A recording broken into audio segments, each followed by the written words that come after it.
크게 한번 이렇게 화답해 보겠습니다. 아멘으로 같이 한번 화답해 보겠습니다. 아멘. 아멘. 다시 한번 아멘. 아멘. 우리 찬양대가 하나님 앞에 찬양으로 영광을 돌리면 여러분들은 감상하는 분들이 아닙니다.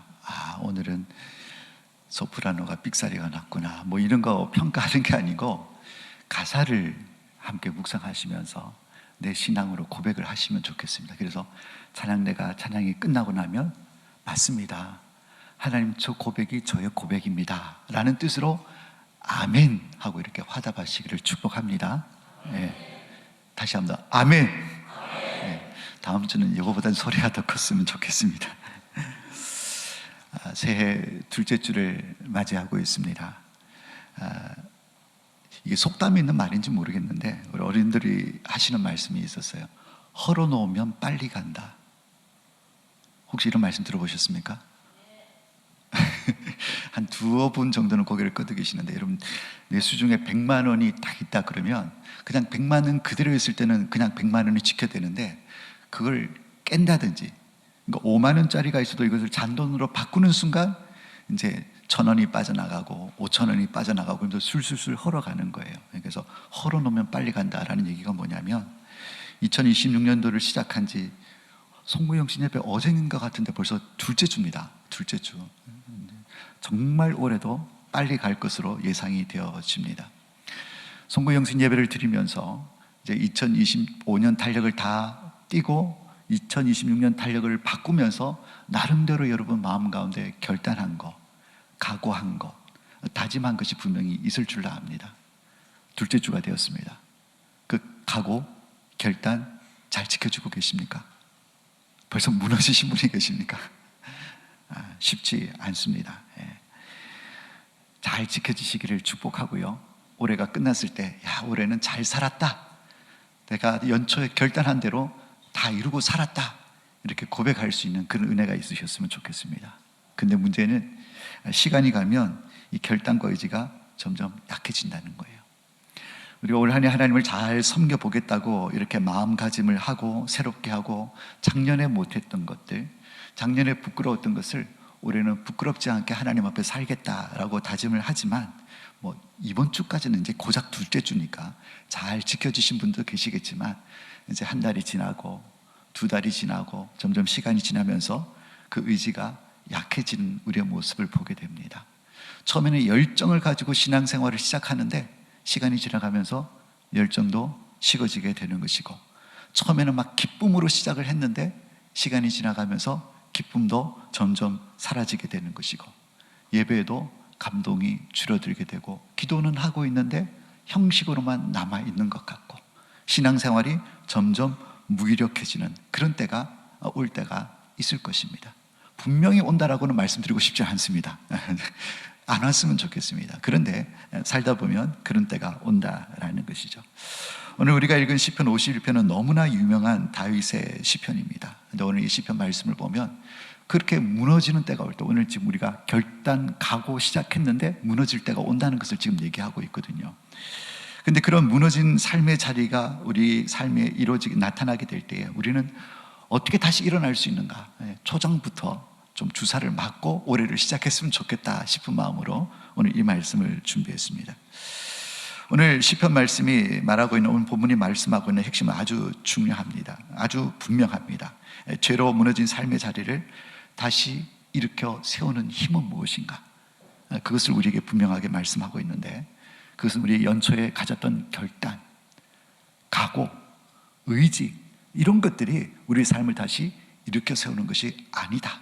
그럼 무엇이 일으켜 세우느냐? 바로 회복되어진 구원의 기쁨이 우리의 삶을 다시 일으켜 세운다. 이것을 오늘 말씀을 드리고 싶습니다. 오늘 시편 51편은 다윗이 가장 부끄러운 죄를 지은 다음에 지은 시입니다.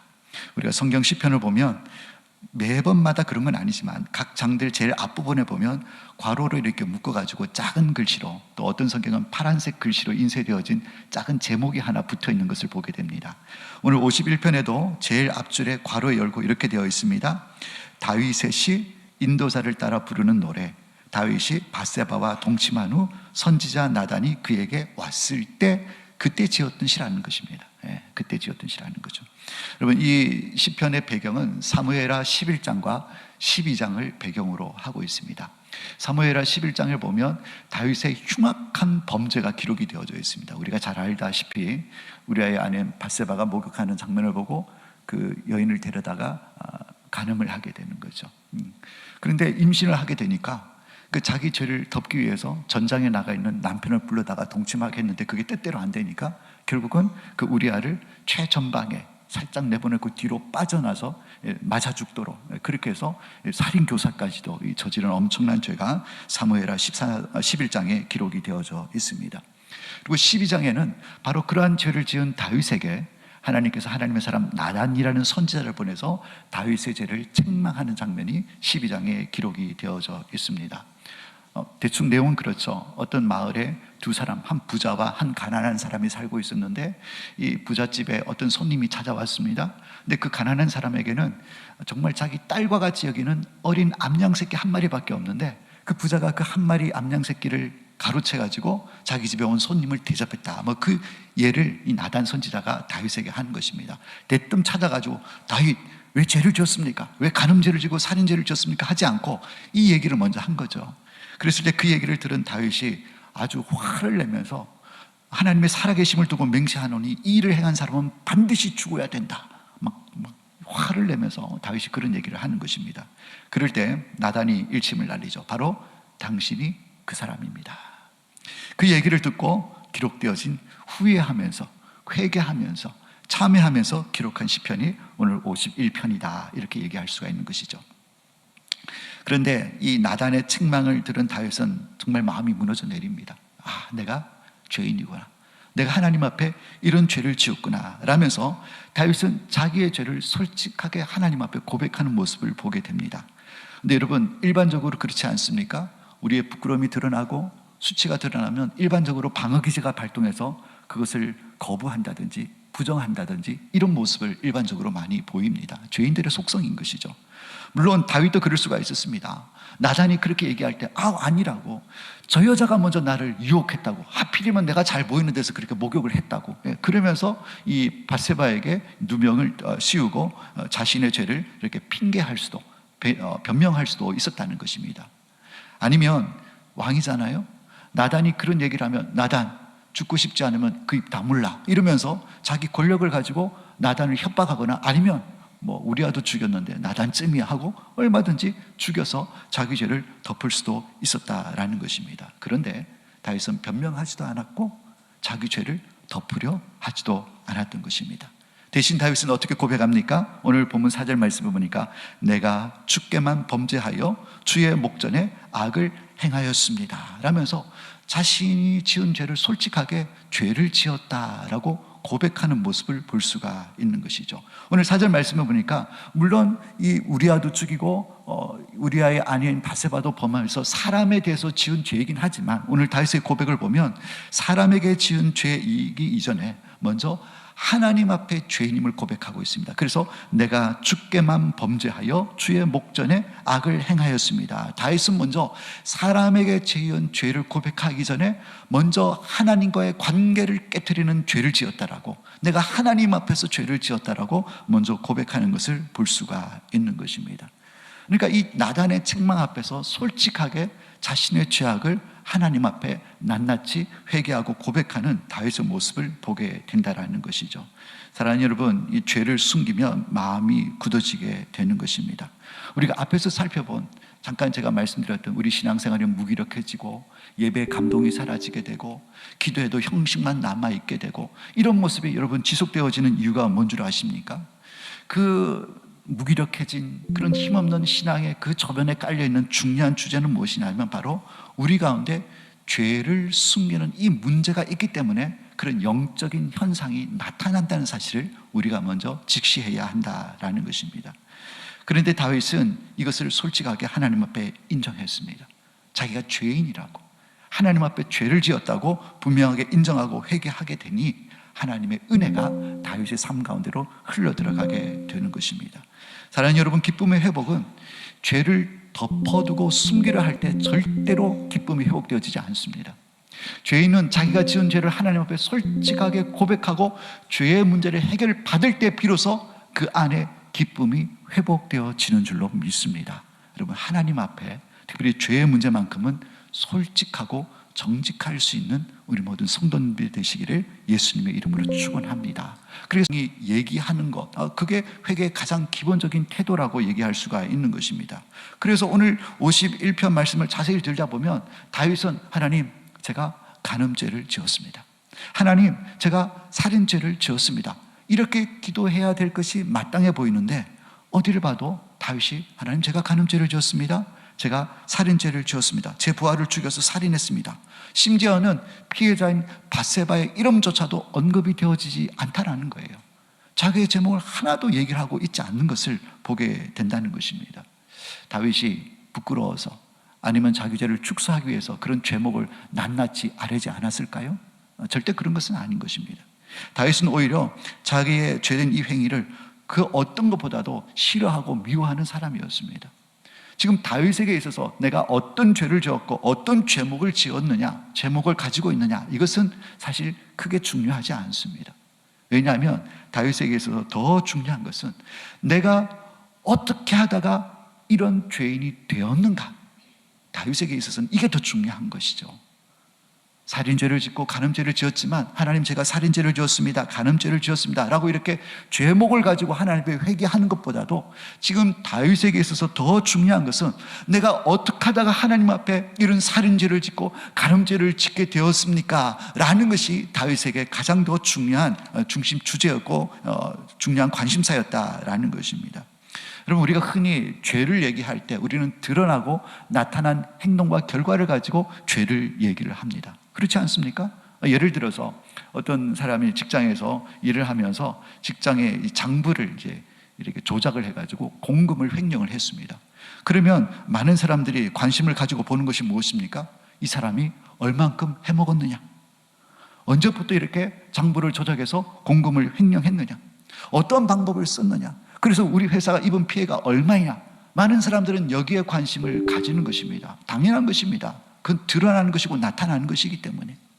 오늘 다윗을 볼 때도 마찬가지입니다. 그는 왕이었습니다. 부족한 것이 없습니다. 권력도 있었고 명예도 있었고 부도 있었습니다. 그래서 우리는 어떻게 왕이 저럴 수가 있냐고, 부인도 여러 명이면 되면서 어떻게 또 다른 여자를 넘볼 수가 있냐고, 어떻게 왕이면서 자기의 사랑하는 부하를 죽음의 자리로 내몰 수 있냐고, 이렇게 질문을 하고 물을 수도 있다라는 것이죠. 그게 일반적인 관심사고 일반적인 반응이다라고 얘기할 수가 있을 것입니다. 그런데 더 중요한 것을 물어야 하는 것입니다. 오늘 다윗이 그러고 있다는 것이죠.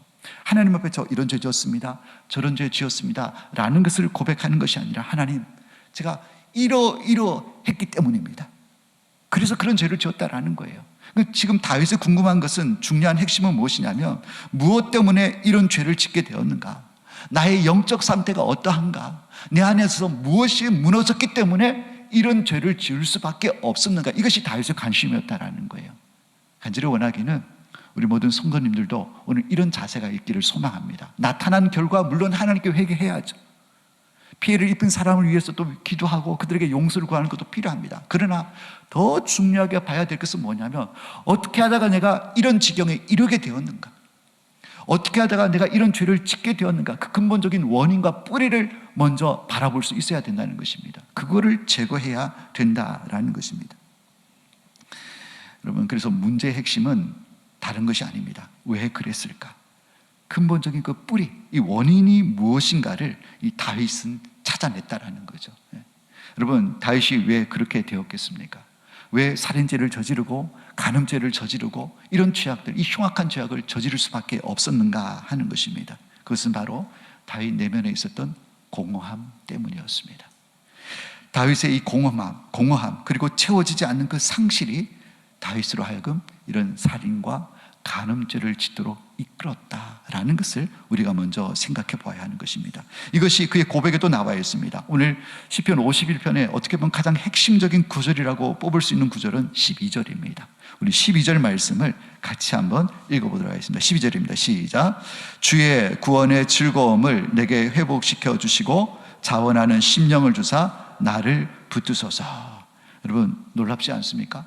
다윗이 이 회개 기도하면서 자기의 나는 죄인입니다, 하나님 앞에 죄를 지었습니다라고 회개하면서, 여러분 우리가 또 회개할 때 따라오는 기도가 뭡니까? 하나님 더 이상 이런 죄를 짓지 않도록 도와주세요. 이런 기도가 자연스럽게 따라오게 되는 것입니다. 그렇다면 오늘 다윗의 입장이 된다고 한다면 어떤 기도의 내용이 따라올 수 있겠습니까? 하나님, 제가 다시는 간음죄를 짓지 않도록 도와주세요.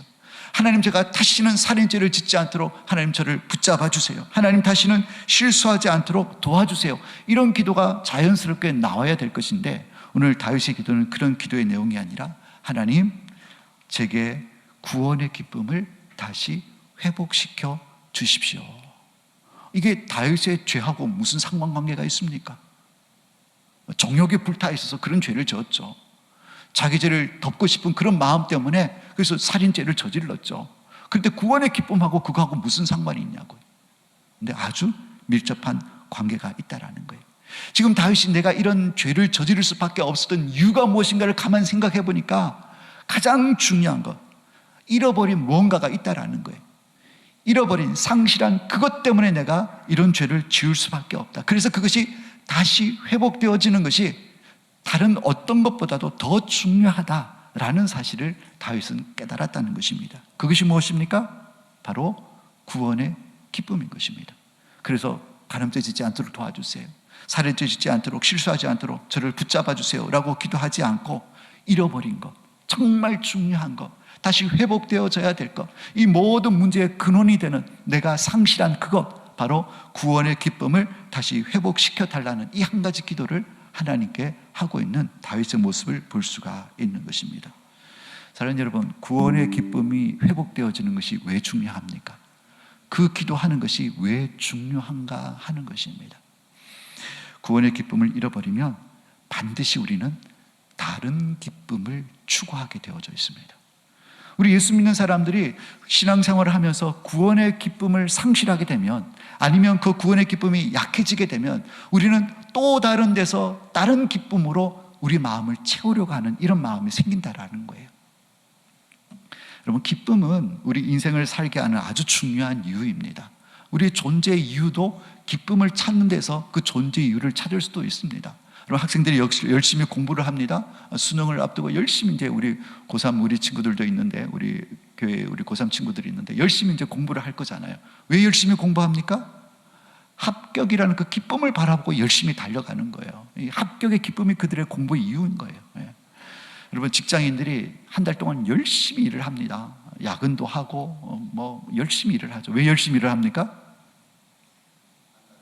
네, 월급 들어온 그 통장에 탁 꽂히는 그 기쁨을 위해서 힘들어도, 정말 아유 더럽고 치사 이런 마음이 들어도 열심히 직장에 다닙니다. 그 기쁨이 있기 때문에. 여러분, 특별히 성도에게 있어서 구원의 기쁨은 신앙생활을 힘있게 하고 신앙생활의 수준과 질을 결정하는 아주 중요한 주제인 것입니다. 여러분, 나 같은 죄인을 구원해 주신 하나님의 이 구원에 대한 감격과 기쁨이 있는 사람하고 없는 사람하고 신앙의 수준을 비교해 보십시오. 신앙의 질을 비교해 보십시오. 정말 하늘과 땅인 것입니다. 그러니까 그리스도인을 그리스도인답게, 성도를 성도답게 살아갈 수 있게 하는 힘이 무엇입니까? 나 같은 죄인을 구원하여 주신 하나님 아버지의 은혜와 사랑에 대한 감격, 그 기쁨, 여러분, 이것이 신앙생활의 아주 중요한 핵심 힘이라는 거죠. 그런데 성도가 그 구원의 기쁨을 잃어버리게 되면 다른 데서 기쁨을 찾는다라는 거예요. 다른 데서. 어디서 찾습니까?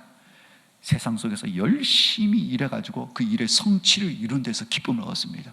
그래서 하나님을 예배하고 주를 위해서 헌신하고 봉사하는 것보다도 바깥에서 내가 목적한 바를 이루고 성취하면서 거기서 얻는 기쁨에, 거기에 만족하면서 거기에 매달리는 세상 일에 분주한 그리스도인들의 모습을 보게 된다는 것이죠.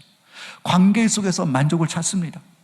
또 다른 사람과 어느 공동체 안에서, 그 안에서 누리는 그 관계의 기쁨에서 만족을 찾으려고 합니다. 뿐만 아닙니다. 인정받는 데서 기쁨을 찾으려고 합니다. 그리고 쇼핑과 같이 소비하는 데서 기쁨을 찾으려고 합니다. 때로는 중독에 오는 그 기쁨, 그것을 쫓아가는 그리스도인들도 있다는 것이죠. 때로는 음란물을 통해서 얻는 기쁨을, 내가 구원의 기쁨으로 가득 채워야 될 이 마음에 그 구원의 기쁨이 약해지고 사라지게 되니까 다른 기쁨으로 계속 채우려고, 그 공허함을 채우려고 하다 보니까 결국은 우리는 미혹을 받게 되는 것이고, 죄를 짓는 자리까지 이르게 된다라는 것입니다. 앞서 말씀드린 것처럼 일의 성취, 또 관계에서 인정받는 데서, 또 쇼핑과 같은 소비에서, 중독에서, 음란물에서, 그런 데서 기쁨을 찾는 것을 우리 신앙의 눈으로 보면 저 사람 믿음 없네, 이런 표현을 우리가 많이를 사용하는 것을 보게 됩니다. 근데 사실은 믿음이 없다라는 표현보다도 기쁨, 이 구원의 감격을 잃어버린 것에 대한 대체 처방전이라는 거죠. 거기서 만족과 기쁨을 못 누리고 잃어버렸으니까 다른 것에서, 그것을 대체할 수 있는 다른 것에서 기쁨을 얻기 위한 그들의 몸부림이라는 사실을 우리가 알아야 한다는 것입니다. 물론 믿음 없다라고 우리가 표면적으로는 얘기할 수가 있을 것입니다. 여러분, 다윗이 그랬습니다. 다윗의 모습을 살펴보시길 바랍니다. 그는 왕이 되기까지 참 어려운 삶을 살았습니다. 도망자의 삶도 살았고, 생명을 쫓아오는 원수들을 피해서 생명을 부지하게 해서 광야로 다니면서, 또 전쟁터에 나가서 적군과 싸우는 삶을 얼마나 치열하게 살았습니까? 오히려 다윗은 전쟁터에 있을 때, 그리고 광야에 있을 때 그는 하나님의 구원을 사모했습니다. 하나님의 도우심을 사모했습니다. 하나님의 은혜를 사모하며 날마다 무릎 꿇고 하나님께 기도를 올려드렸습니다. 그러면 하나님께서는 다윗의 기도를 들으시고 그를 구원해 주십니다. 정말 절체절명의 순간 가운데, 소망이 없는 그 순간 가운데 기도했더니 나를 구원해 주시는 그 하나님을 경험했을 때 다윗의 마음이 어떻겠어요? 그 구원의 감격이 얼마나 가득했겠습니까? 얼마나 충만했겠습니까? 하나님을 향한 전폭적인 신뢰와 지지가 있게 될 것이고, 내가 이 하나님을 위해서, 이 주를 위해서 내 생명까지도 바치겠다는 그런 마음이 있지 않았겠습니까? 오히려 그는 힘들고 어려웠던 아무것도 없는 광야에 있을 때 오히려 더 하나님을 의지하고, 그래서 거기서 건져주시고 지켜주시고 구원해 주시는 하나님의 은혜를 누리면서 하나님이 내 인생의 전부입니다, 하나님이 나의 전부이십니다 라고 하나님으로 인해서 만족하고 기뻐하는 삶을 살았는데, 이제는 나라도 안정이 되었습니다. 대적들도 정리가 다 됐습니다. 그 싸움이 나도 이젠 내가 직접 나가지 않아도 부하들이 나가서 싸움을 다 하고 있습니다. 그러니까 광야에 있을 때, 그가 전쟁에 나가 있을 때처럼 하나님을 사모하고 하나님의 구원을 노래하고 찬양하고 바라는 삶이 없었다는 거예요. 사라지게 되었다는 거예요. 평안하게 왕궁 옥상을 거닐게 될 때 그는 하나님이 주시는 기쁨보다도 다른 기쁨의 마음을 빼앗기게 되는 것입니다. 바로 성적인 기쁨, 바로 우리아의 아내 밧세바가 목욕하는 그 모습을 보고 그 정욕이 일어나서 거기서 얻는 기쁨의 마음을 빼앗기게 되었다라는 것입니다. 결국 죄라는 것은 이 구원의 기쁨의 부재로 인한 질병 때문에 나타나는 증상이 바로 죄다라고 얘기할 수가 있는 것이죠. 사랑하는 여러분, 많은 성도님들이 이 질병의 증상인 죄와 싸워서 이기려고 애를 씁니다. 우리가 올 한 해 시작하면서 2026년에는 2025년보다는 달라져야 돼, 내가 이 부분은 이렇게 하고 저 부분은 저렇게 하고라고 결단을 하고 각오하고 의지를 새롭게 다지면서 2026년 한 해를 시작합니다. 그런데 여러분, 죄와 싸워서 이길 수 있는 것은 결단한다고 이기는 거 아니에요. 내가 의지를 가지고 그렇게 살겠다고 해서 죄와 싸워서 이길 수 있는 것은 아닙니다. 오늘 다윗은 죄와 싸워서 이길 수 있는 다른 길을 우리에게 제시하고 있는데, 그것이 바로 오늘 말씀의 핵심인 구원의 기쁨을 회복하는 것. 우리 가운데 점점 약해진, 그리고 때로는 어떻게 보면 잃어버린 것과 같은 구원의 기쁨이 우리 가운데 다시 회복되어질 때에 우리는 죄를 이기게 되는 것입니다. 여러분, 유혹이 강해서 우리가 죄를 짓는 것이 아닙니다. 세상의 유혹이 너무나도 치명적이기 때문에 어쩔 수 없이 우리가 넘어가는 것이 아닌 것입니다. 왜 우리가 죄에 넘어갑니까? 구원의 기쁨이 약해졌기 때문입니다. 여러분, 죄에 더 자주 흔들리는 이유도 유혹이 많아서도 아닙니다. 이 기쁨의 근원이 되는 이 구원의 기쁨이 비어있기 때문에, 그러니까 딴 기쁨으로 채우려 하다 보니 욕심과 스파크가 일어나서 결국은 우리가 죄를 짓게 되고 죄의 유혹에 넘어가고 흔들리게 된다라는 것입니다. 그래서 우리의 구원의 기쁨을 지켜내야 되고 회복해야 된다는 거예요. 그러면 어떻게 우리가 이 구원의 기쁨을 회복할 수 있는가? 오늘 다윗의 시편 속에, 이 본문 속에 답이 있습니다. 다윗은 기도 속에 매우 구체적인 방법, 이 회복의 길을 우리에게 소개하고 있는데, 먼저는 숨기지 말고 정직하게 고백해야 된다라는 것입니다. 숨기지 말고 정직하게 고백해야 된다. 우리 10절 말씀을 같이 한번 읽어보도록 하겠습니다. 10절 말씀입니다. 시작. 하나님이여, 내 속에 정한 마음을 창조하시고 내 안에 정직한 영을 새롭게 하소서. 아멘. 여러분, 숨기는 것 가지고 있어서는 절대로 기쁨은 회복되지가 않습니다. 죄는 정말 위험한 것입니다. 그러나 죄보다 더 위험한 것이 있습니다. 그것은 바로 숨기려는 마음입니다. 여러분, 죄가 아무리 위험하고 아무리 압도적인 힘을 갖고 있다고 하더라도 우리는 솔직하게 이 엄청난 죄조차도 하나님께 드러내고 정직하게 고백하면 하나님이 용서 못하실 죄가 없는 거예요. 회복시켜 주시는 것입니다. 그런데 아무리 작은 죄라고 할지라도 그걸 숨기고자 하는 마음이 있으면 절대로 이 죄는 용서받지 못하고 이 죄가 있음으로 말미암아 하나님과도 그리고 우리 형제들과의 관계도 좋아질 수가 없는 것입니다.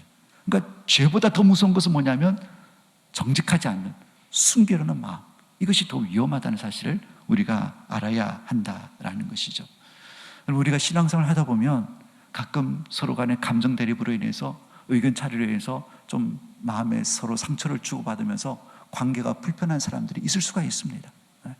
여러분, 직장 생활해도 마음이 맞지 않는 사람 때문에 언성을 높이고 그래서 힘들어하는 관계에 있는 사람이 있을 수가 있습니다. 그래서 그 사람이 없을 때는 뒤돌아서 욕하고 험담하고 부정적인 얘기를 하고 그러다가 또 지나가다 만나면 또 아닌 척하고 뭐 반갑지는 않지만 그렇다고 실언 내색은 할 수 없으니까 그러면서 그렇게 지나가고 또 안 보이면 뒤돌아서서 욕하고, 여러분, 그런 관계에 있는 사람들이 있을 수가 있다라는 것이죠.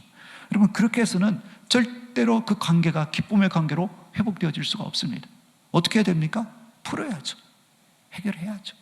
특별히 하나님과 우리 관계, 이 신앙생활에 있어서 작은 죄라도 하나님 앞에 정직하게 드러내지 않고 해결받지 못한다고 한다면 우리는 절대로 우리 신앙에서 기쁨을 회복할 수가 없는 것입니다.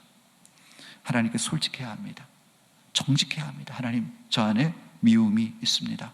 저 사람 미워하는 마음이 있어요. 저 사람 도저히 용서가 안 돼요.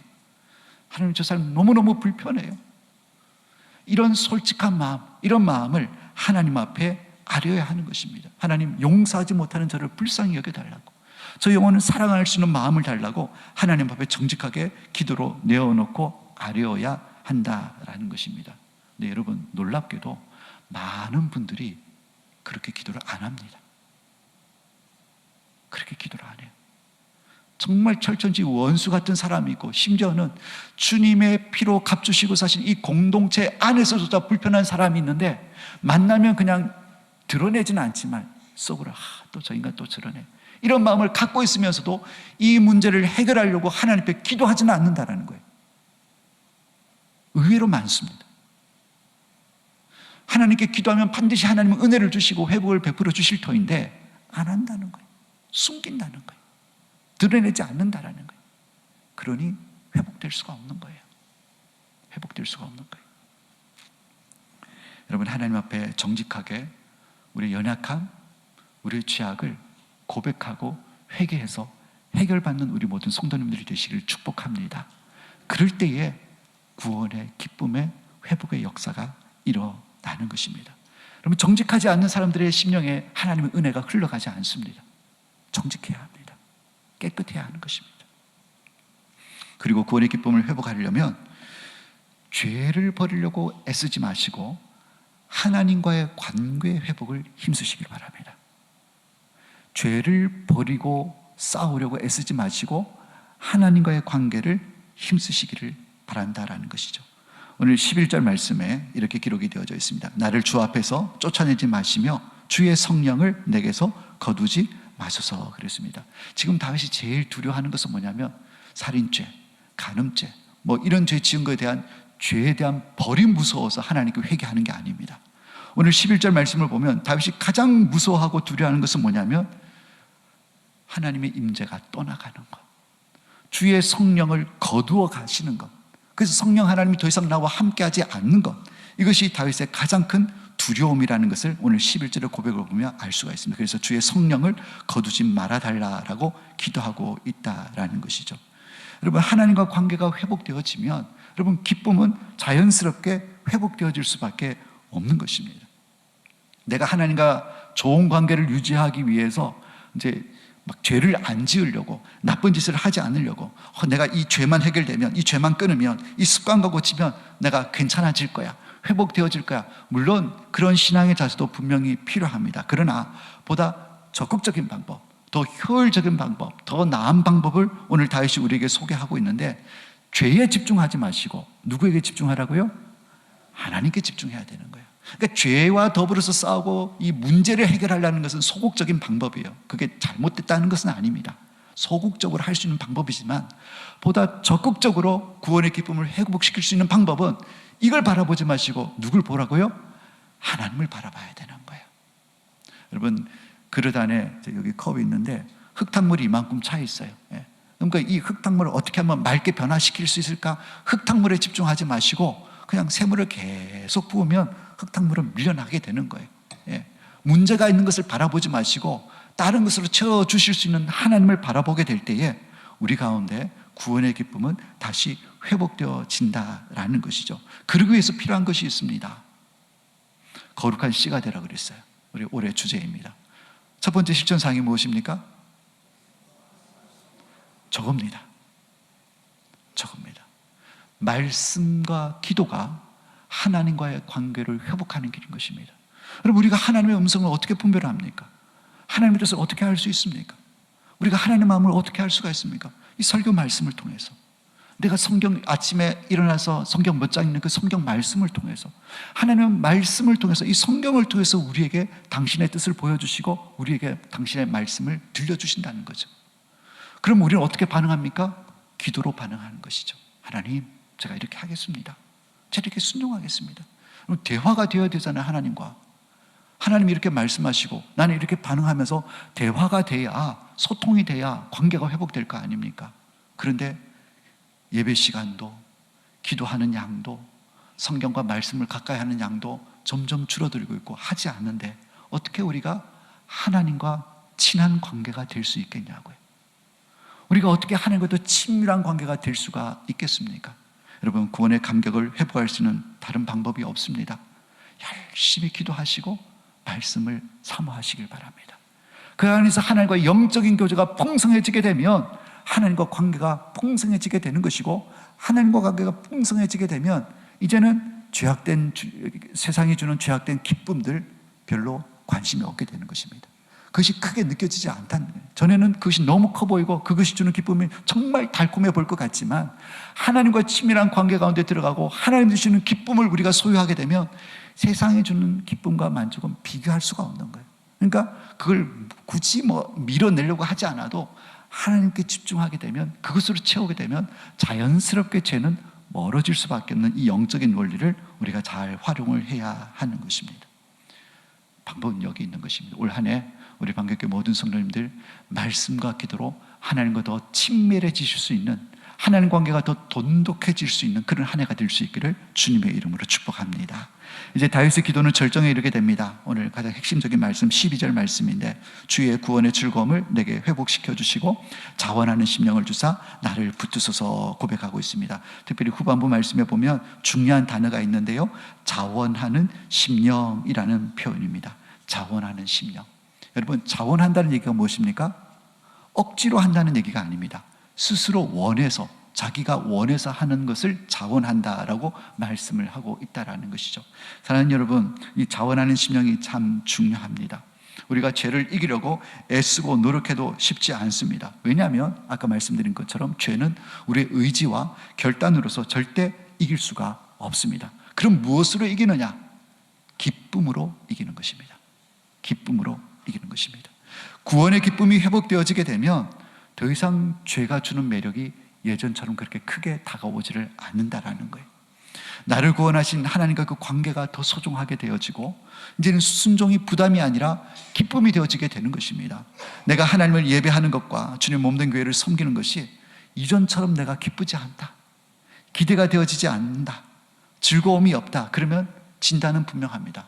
내 안에 구원의 기쁨이 점점 약해지고 있구나, 아니면 구원의 기쁨이 사라졌구나 라고 진단하면 100% 맞는 것입니다. 그런데 구원의 기쁨이 내 가운데 회복되어지면 우리에게 어떤 마음은 생깁니까? 자원하는 심령이 생기게 되는 줄로 믿습니다. 여러분, 올 한 해 우리 가운데 기쁨이 충만해되어져서 자원하는 심령으로 하나님 나라와 교회를 섬길 수 있는 우리 모든 성도님들이 되시길 바랍니다. 처음 예수를 믿고 구원의 감격에 사로잡혔을 때, 그 기쁨이 있었을 때 여러분 신앙생활 어떻게 했습니까? 한 번이라도 더 교회 가려고, 한 번이라도 믿는 사람과 좀 더 시간을 보내고 믿음의 교제를 나누려고, 내가 교회에서 뭐 할 수 있는 일이 필요한 일이 없을까 그러면서 막 교회를 두루 살피면서 할 수만 있다면 이거 제가 하겠습니다, 이거 제가 하겠습니다. 그때는 시키지 않았어요. 자원하는 심령으로 하나님의 교회와 나라를 섬기는 그런 열심들이 있었어요. 근데 어느 순간 한 발자국 뒤로 물러납니다. 마음이 뜨겁지 않습니다. 기대도 사모도 없습니다. 자원하는 심령이 점점 약해집니다. 이유는 구원의 기쁨과 감격이 사라졌거나 약해져 있기 때문에 그렇다라는 것입니다. 사랑하는 여러분, 올 한 해 우리 모든 성도님들 마음 가운데 구원의 기쁨이 충만하게 회복되어지기를 주님의 이름으로 축복합니다. 그러면 스스로에게 질문해 보십시오. 어떤 질문? 오늘도 제가 아침에 나오니까 막 추운데, 누구라고 말씀은 안 드리겠습니다. 추워라 이러면서 식당으로 막 뛰어들어가시는 제가 한 분을, 어떤 모 권사님을 봤습니다. 열심히시잖아요. 여러분, 스스로에게 질문해 보십시오. 나는 지금 열심히 사역하고 있는가?